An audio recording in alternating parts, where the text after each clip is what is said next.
Here's a question for you. Are you into or do you know much about art? And by art, I'm really thinking about painting.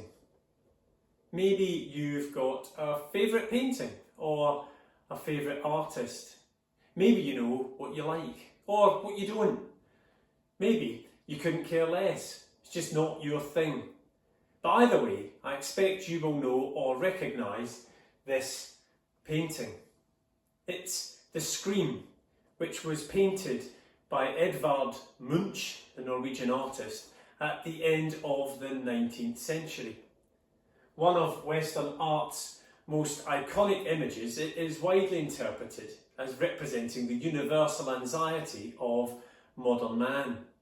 Which is handy, because the reason this painting has been on my mind, the reason I mention it, is because increasingly I felt that it sums up or depicts my response and feeling about recent events in our country. Events that haven't helped the anxiety of this modern man. On more than one occasion, as things have occurred politically and economically, this image could very well summarise my thoughts and reaction.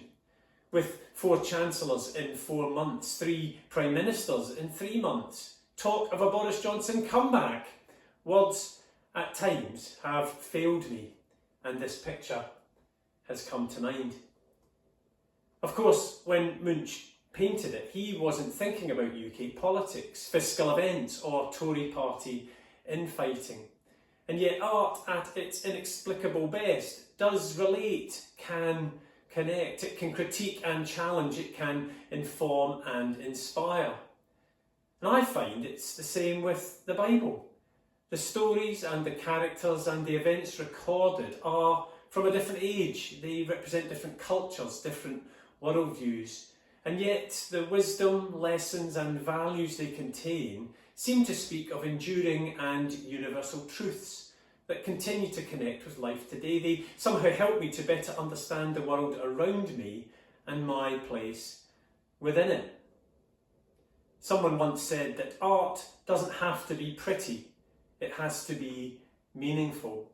And it's fair to say the Bible isn't always pretty, but it is always meaningful.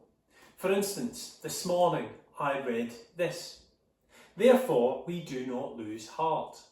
Even though on the outside it looks like things are falling apart, on the inside, where God is making new life, not a day goes by without his unfolding grace."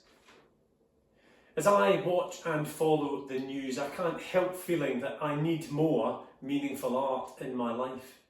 I also like the sound of new life and God's unfolding grace. Maybe you do too.